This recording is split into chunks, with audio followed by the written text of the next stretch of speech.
Passengers across the UK have faced disruption today and will continue to face disruption tomorrow. The National Union of Rail, Maritime and Transport Workers, they are, of course, to you and me, the RMT, along with ASLEF as well, staging industrial action.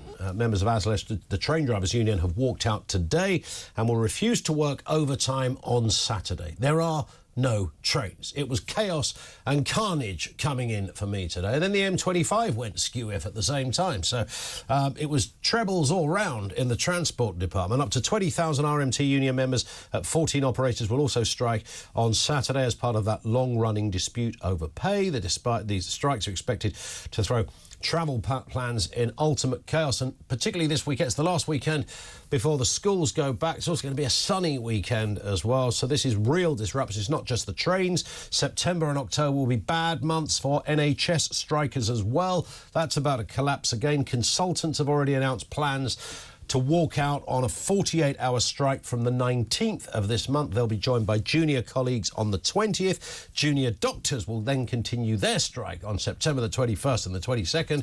And in a nice piece of synergy and unity, both the consultants and the junior doctors will strike together, holding hands like one big happy striking family on October the 2nd, 3rd and the 4th. It's carnage out there, kids. Nothing is working. The schools are crumbling. The hospitals are falling down. Even the prisons aren't fit for purpose. You can't get on a train. You can't use the health service. Everything seems to be broken in this country. What the heck is going on? 0344 499 1000. That is where you will find us.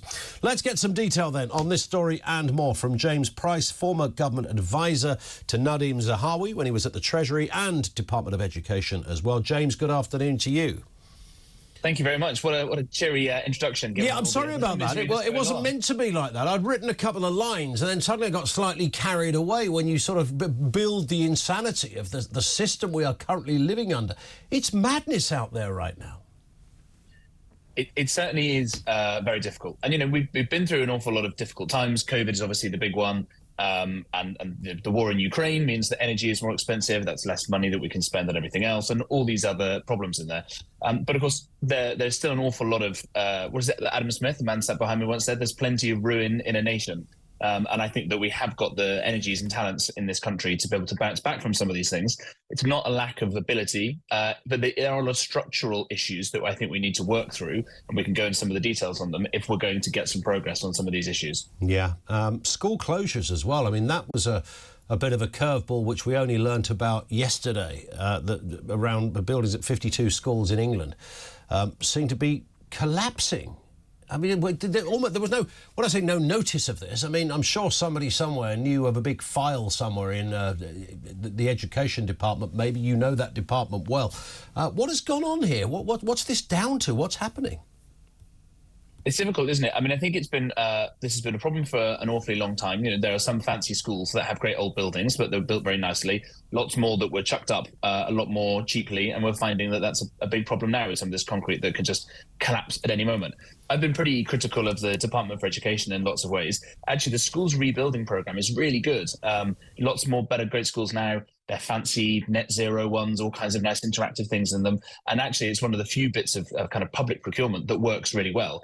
I think we just need to get a lot more of them going a lot more quickly. And the way you get around that is by convincing the Treasury that they can release some more money for this program. Yeah. When you get them built, you've got the asset, the building is there still on the asset side of the balance sheet.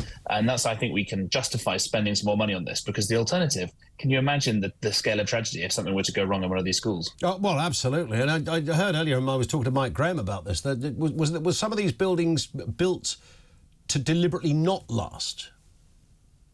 I think this happens sometimes just to try and get these things up quickly, and therefore you can then argue about it after the fact. Yeah. But a lot of the common thread that runs through some of these issues, whether it's the prisons, whether it's the hospitals, the schools, or the rest of it, is just how difficult and how expensive it is to get anything built in this country these days.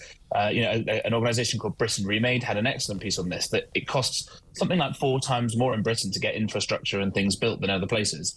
And unfortunately, that is the fault of, in some cases, of people who might pejoratively be called NIMBYs, people that don't like to see some of this stuff being built. And I think there's quite a good way around this. Here at the Adam Smith Institute, we're doing some thinking about this.